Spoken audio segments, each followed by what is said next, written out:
we were on Forefront Records. Right. We never really felt like we totally fit on that label. It wasn't like we didn't like the people or anything like that. It was just like, we were kind of like into, I don't know, we were into tooth and nail bands. We were into Yeah. like, uh, you know, I different mean, to stuff the that was, nail, like it's one of those things. Like looking back on it now, it, like I could see people just being like, "Wait, like Bleach wasn't always a tooth and nail band." Like you guys just like it, like tooth and nail, especially at this time, like makes so much sense. yeah, it's crazy because at the beginning it was like, I don't, I still don't feel like we had like I feel like we fit in a lot of little lanes, but I don't feel like our the people listen to our music are so diverse. Hmm. I feel like it's like you got a dude that's other favorite band is like Casting Crowns, and Right. then you maybe have a dude that his other favorite band or her other favorite band is like, I don't know, like Under Oath. Under Oath. Yeah, that's a good Yeah. example. Yeah. And it's like yeah, even like in 2000, I think it's 2010, we played Cornerstone Festival and Sunshine Festival, and it was like completely Oh yeah. weird. Different Yeah. vibes. But at the same time, I feel like that's like it feels like a superpower to me. I don't know if you feel that way, Totally. Jerry, but like Mhm. I just feel like I'm just grateful. I'm like, that's kind of cool, Yeah. but when we were on Forefront, we weren't cool enough to be on Tooth and Nail Right. or for the kids that were seeing kids on Tooth and Nail,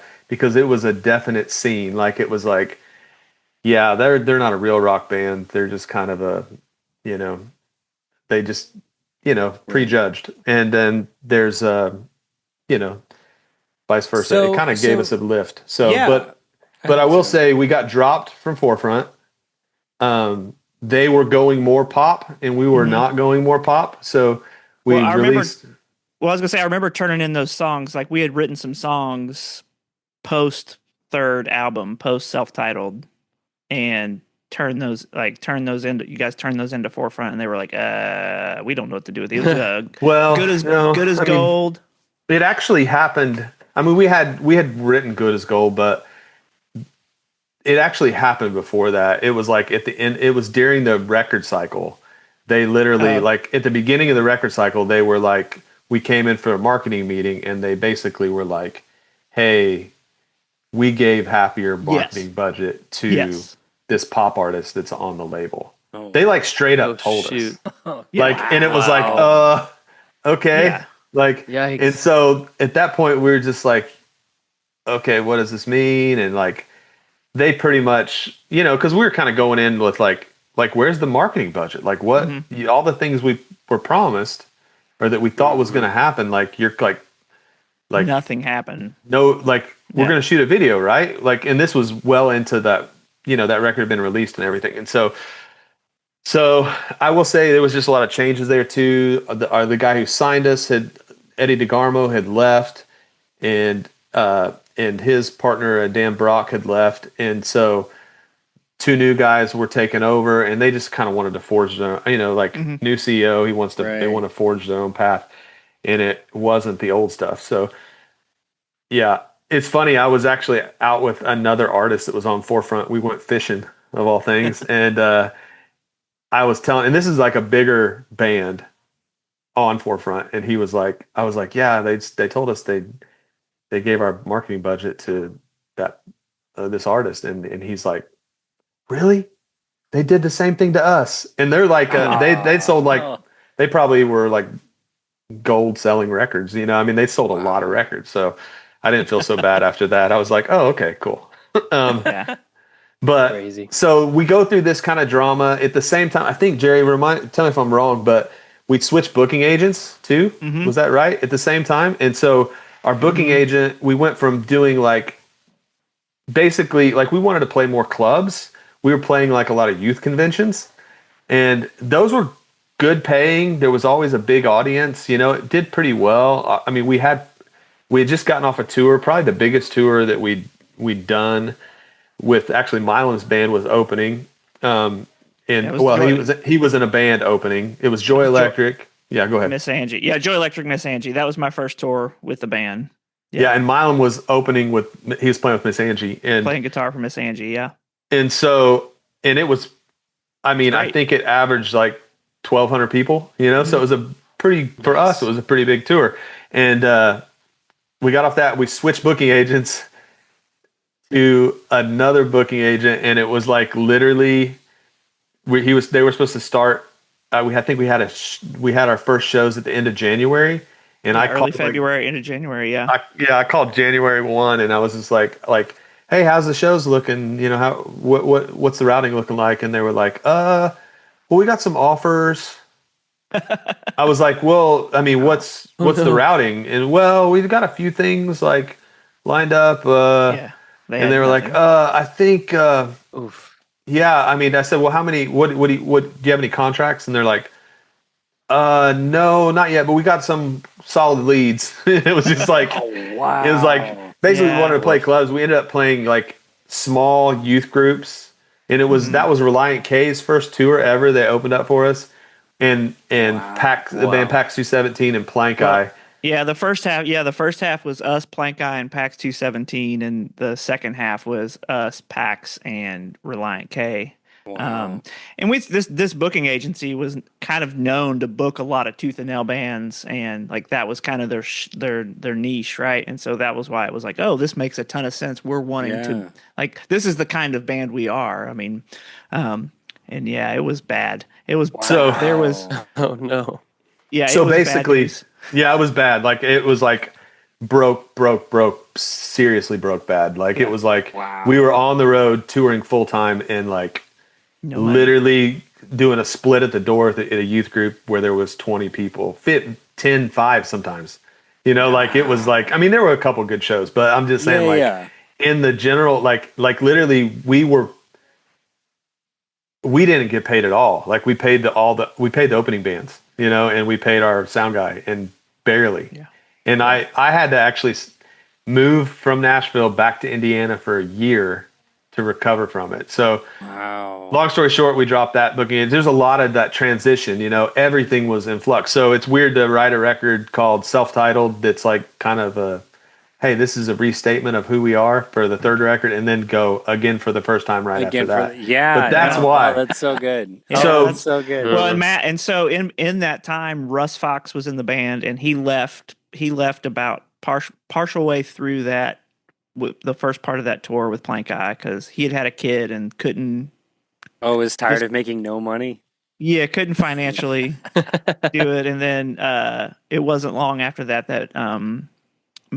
Matt left the band, the original drummer Matt Gingrich, and so I think after that tour, like, I mean, Davey, you could speak to this more than me probably, but I'm sure there was talks of like, are we done? Is this like, should we throw in the towel?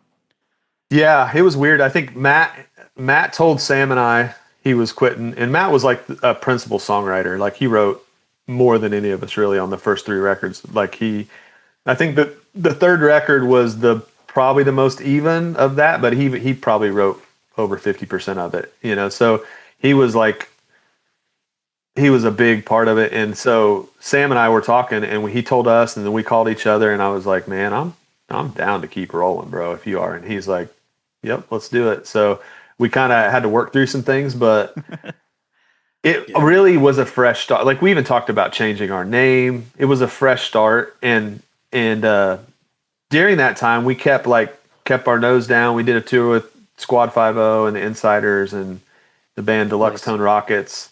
And actually Squad 5-0 was one of those bands that was like really judgmental about us before they met us. And then after our first show, they're like, you guys are pretty good.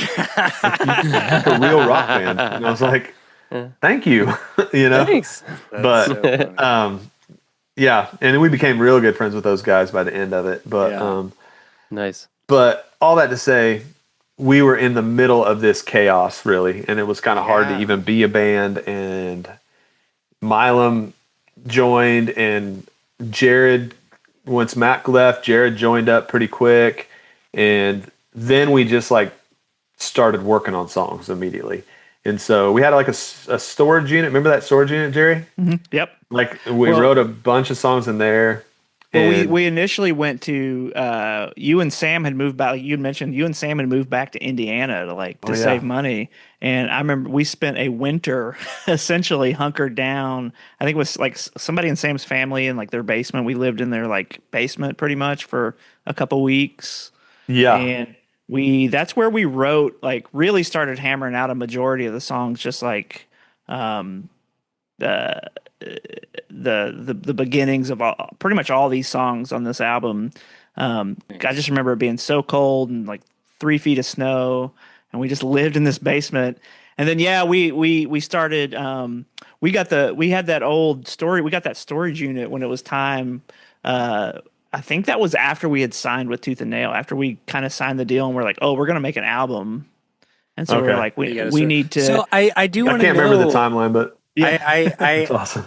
I do want to know then. Okay, so you got dropped by Forefront. You're Yeah. touring. You're writing these songs. Like, what facilitated the move to Tooth and Nail? Okay, so this is what we did. We recorded 5 songs. Mhm. Like we started writing, we got a producer, we got Oren, Yep. and we just were like, we're gonna do it. We're just gonna make music because that's what we're supposed to do. That's what we feel like Yep. that's who we are. Yeah. We So did the we're 5 songs with Russ. Yeah. yeah. So we recorded. Yeah, that's right. We tracked 5 songs with Russ. Russ Fox. Or did we do 5 with him? Mm-hmm. But Yeah, did we we did. use that to pitch, or did we use? That was our pitch. Yeah, that was what we pitched. That was what we pitched to labels. Yep. Yeah. So and then we just started looking for a label, and like Okay. we Who else did you pitch to, if you don't mind me asking? we did a showcase too, and we had like Squint. Goatee was one that we were really thinking about because we had a lot of friends that worked there Right. who were That makes sense. into rock music. So we tried them, but it really there was another one I can't remember, INO or something like that, or Yeah, that something had like some that. interest, but it felt really weird. And then it really came down to like the 2 that we were like really wanted to do was Tooth and Nail or Vagrant. Oh wow. We pitched some Cool. stuff to Vagrant and they were really into it. And I think it was close. We were close to signing that, but I can't remember the details of it, but I know that's how we ended up out with Hot Rod Circuit later. Yeah. Was because Later on. yeah, 'Cause we were pitching to them. Yeah. but we ended up with Tooth and Nail. It just felt like the right spot. Yeah. No, that makes sense for the. Mhm.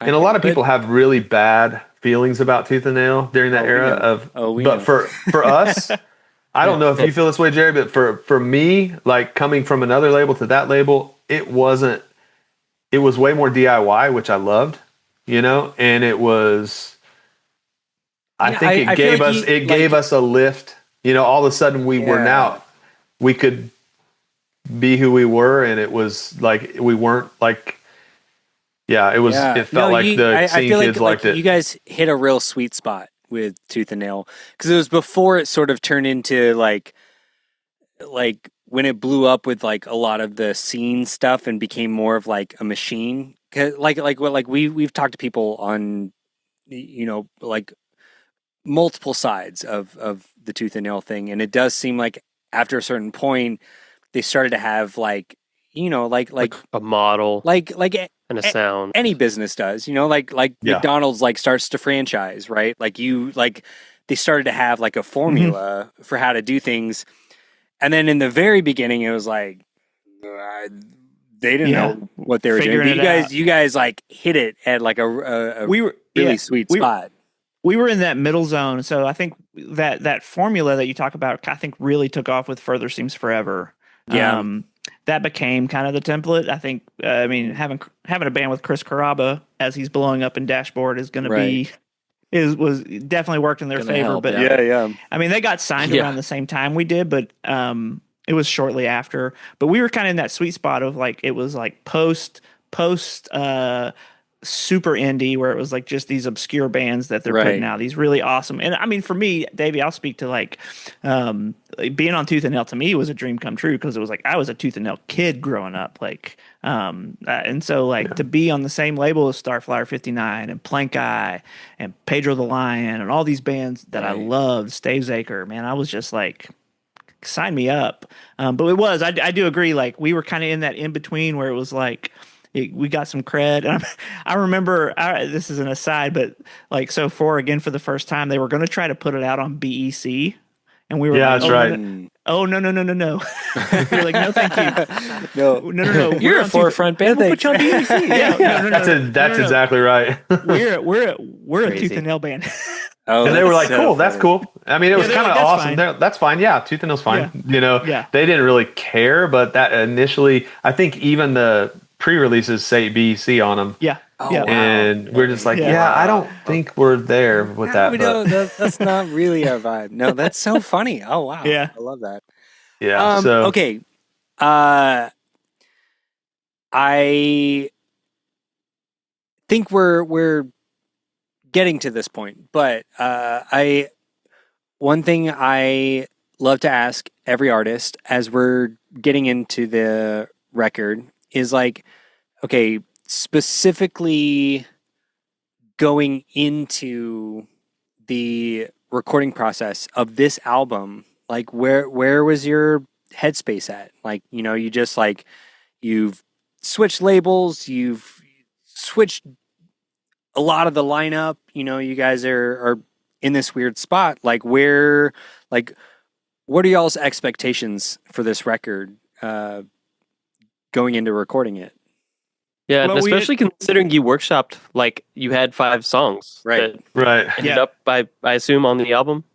Yeah. So Yeah. that's pretty And interesting. I recently just found the tape, and it was from that time, Davey, that you'd mentioned when we'd rented out this rehearsal space, and we'd signed with Tooth and Nail, and we were trying to we were getting ready to do this album, and it was like, okay, we have these songs, we need to write more songs. And I found this tape that had a bunch of like, it's funny to listen to because there were so many, like, there's songs that didn't make the album, but like these songs would have parts of songs that made other songs that like Oh, yeah. we would pull from this song and put it into but I put it into this song, like, oh, we need this song's too short, we need a new part. And so it's like, oh, we have this other song that's not really jiving, and so like, let's take this and put it in here. And I just remember spending a lot of time in that rehearsal space because it was like, we really got to, like, this is a yeah, it's like a statement, like, again, for the first time. It's like I was in a fortunate position. I was playing bass on the self-titled album. I came in after it had been recorded, but I got to like experience that album, and it was a lot of fun. And it was like, I got to see kind of that rebirth and be a part of it in a little way, and then like to come around again and be like, oh, to be a part of this. Okay, so then Jerry, this is your first time like writing bass lines. Yes. So for the this is my band. first time. This is my first time playing on an album, like to be in, like to be on a recording, to be in a studio, and so which Wow, was that's cool. which was not great. This is what I'm going to say. This is what, like, driving today, I was listening to the record. I hadn't heard it. I was listening to it again for the first time, and I did it. I joined the club. Yeah, you did. You're But officially part of it. Congrats. now. My Congrats, immediate Davey. thought was, I cannot wait to hear what Jerry's about to say. I can't wait to hear how he felt about the first Yeah. Oh, his first great. time in the studio, and that's what I'm excited to hear. Right. Well, I mean, and we can get to the studio stuff, but like, I just remember thinking like, so I'm from a school I was a guitar player when I started playing bass. Like I was in a band in my hometown. We all played guitar, and we wanted to start a band, me and my friends. And it's like somebody had to like play bass, somebody had to play drums. You and it was pulled the like, all short right. straw. Yeah. Right. And so It like, happens. It happens in every scene. yeah. So I was not a bass player necessarily, but I played bass in a band for a few years. But man, like, I just like to rock out. I like to have fun, and you get to the studio, man, and it's like really highlights it really highlights some of your shortcomings. You know, seriously. Yeah, like, no, I get it. Of being a tight rhythm section and really paying attention to those things. And I just remember like. Just being so stressed out, but like going into it, we went, like, we got this pro studio in Nashville, and like Oh yeah, I don't forgot know, about that. like, yeah, we like this place called the Playground, and it was super rad, super rad place. We did all the tracking there, and I just remember thinking like, man, like I hope I don't blow this. But it ended up, I mean, and it was great. Our producer Oren was super rad, and he was like super encouraging, and like our engineer Dan Leffler was. They had worked together on some stuff before, and like, I mean, they were super cool. But for me, man, it was just like I don't want to blow it. Like I'm trying to write the best parts that I can. I hope they're cool. Just kind of figuring it all out. Oh, Yeah, I think. I mean, that's so awesome. I love that, and I feel like it was. I feel like for me and Sam, and I'll speak for myself. I won't speak for Sam, but like for me, it was definitely like there was this breath of life that was coming back into what we were doing, and it was new and fresh. You got three guys who'd never been on a record before that, and it felt like we were all best friends. It didn't. It was like we're bros, and we're in this together. Like we want to conquer the world. We wrote for that. Like, it's funny because we probably wrote for that record more than any other record we've ever written for. Like it was like we had time. There was no pressure. Yeah. We had no label. We're like, let's do a 5-song demo and see and where we it goes. just kept writing, and we just kept writing though after that. I remember just having tons and tons of ideas, tons of really. And I'll echo that, Davey. Like, thanks for calling that out. I was talking about me and all my insecurities, but I definitely felt that same way of like, this feels awesome. Like this is a new thing. Like I felt like we were writing really cool music, and like it was like, yeah, it was a really really fun time. And it was really like what I always wanted to do. You know, I like our first three records, but like I love catchy rock music that's a little bit out of control. Like it feels like when you go to see the show, you feel like something bad might happen. And, right. But it's like there's a real edge. You can't take your eyes off of it. It's like if it's pop punk, but like the punk is bold, right? Like it's like there's like a listeners of this show will know that I feel similarly. I love when you're listening to music that feels like it could completely go off the rails at any minute. Yeah. It did. It's crazy. We'll get into this. We'll get into the songs, but there's when we get into the songs, I'll let you know when it went off the rails. But okay.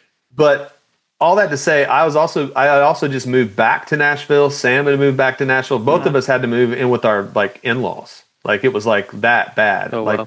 And so there was this like feeling of like, oh, this is working. It's working. I can remember, and we wrote, and I mean, like Jerry brought up that studio. I totally forgot about the playground, and then we wrote in my barn, in my new house that my not new house, but house I was renting. They had a pole barn that was not even a pole barn. It was like a tiny shed, like a shed but long, and half of it was full of my landlord's stuff, and then we somehow squeezed in there and like wrote and record, like that's great. would like try to record stuff so we wouldn't forget it. And but we wrote a baseline there. Yep.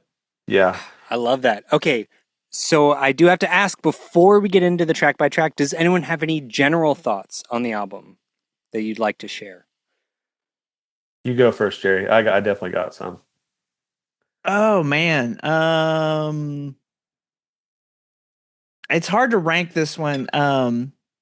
Like I try to, like I was trying to think earlier, like where would I rank, like trying to rank the albums that I was a part of somehow. And this one's a tough one to rank because my gut is to put it number one because it was the first one I played on. It was the most fun. Right. But but it's tough because I love Farewell Old Friends. But this one, man, I'll go off of just the general vibe of the time. Like, man, like this time of my life, I just like, it just felt so, this album and where we were as a band and where we were as people, for me was just such a, there was just so many possibilities. It felt like there was so many possibilities of where things could go and what could happen, and everything felt new and exciting. There's definitely something to celebrate. Yeah, for sure. Well, I mean, it definitely felt like just all these opportunities that were coming our way, and it just felt new and fresh and fun, and like honestly, if some of the best years of my life. Like, that's not hyperbole. Like, I look back so fondly on this. So yeah, I'm excited to talk about it. I would say very similar. Like it was by far for me the most fun record to make. We had so much fun, and it was crazy too because most of the record, like we did go to a professional studio for a while, but I feel like most of my memories are actually in this house in Springfield, Missouri. Not Springfield, it was Stockton, Missouri. Yep. which was Oren's dad's. Like Oren's dad owned this house, and I think they lived in it. Did they live in that house? It was a duplex. Yeah, Oren lived on one Well, side and Trevor lived on the other. Well, the house we recorded. The house, yes, yeah. The house we recorded in was their house, and then they turned it into a studio and built a duplex to live on it. But like, yeah, Oren had turned it into. Oren had turned it because Oren was in a band called Flick. They were signed to Columbia Records, and part of like, I guess maybe a signing bonus or something. I don't know. I don't remember. But like, they built like this home studio, and it was truly, a home. And there was like land, like literally well, let me say this: we ate a lot of fish because we caught a lot of fish. We went rabbit hunting. We ate rabbits. Like we literally were just like 4 out of 5 of us. The land. Yeah, Jerry's the only one that did not ever go rabbit hunting with us.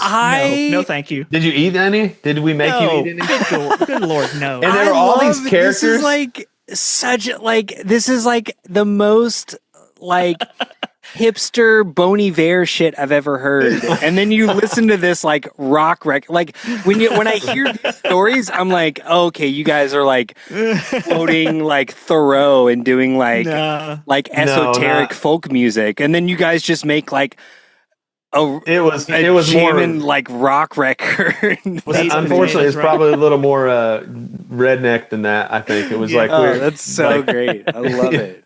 I mean, I remember watching, like, we literally are, like, Oren loved the Duck Commander before any of that stuff came out. Do you remember that, Jerry?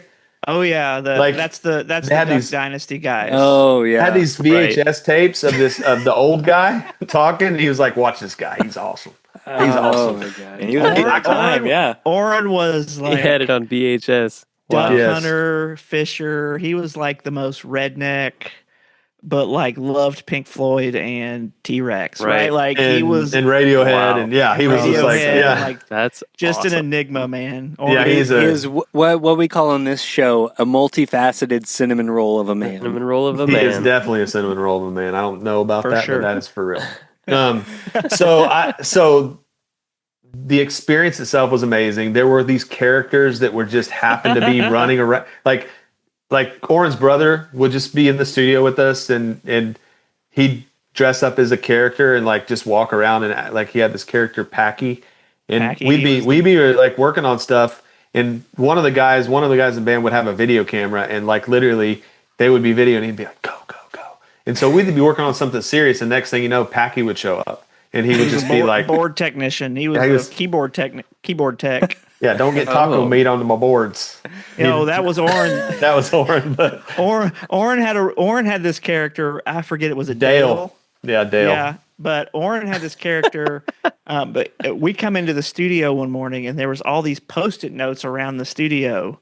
That's right. No dogs in the bathroom. And then he listed all the types of dogs, like retriever, beagles. Yeah, beagles, and just all these random rules. Because Dale was like a hard nose. He ran the studio, and he had some boys up from Rolla, I guess, to record a patriotic song for the 4th of July, and they had caused all this havoc. And there's a sign on the mixing board that said "No taco meat on the mixing board." Like, dude, I mean, it was wild, and like literally, like Dale was scary. Yeah, like literally, he would, and Oren would not come back. Like he wouldn't break character. It was Dale until he Dale. left the building, and then Oren would come back and be like, "You guys ready to get started?" Like nothing ever happened, and we're like, "Wow."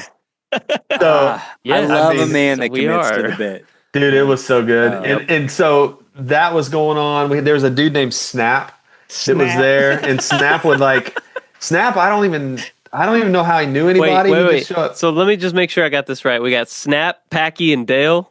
Yeah, From but Snap, Stockton, Missouri. but Like, Snap there's- is his real name. Snap was a real name. guy. all right. Hacky and Dale were characters of other real people.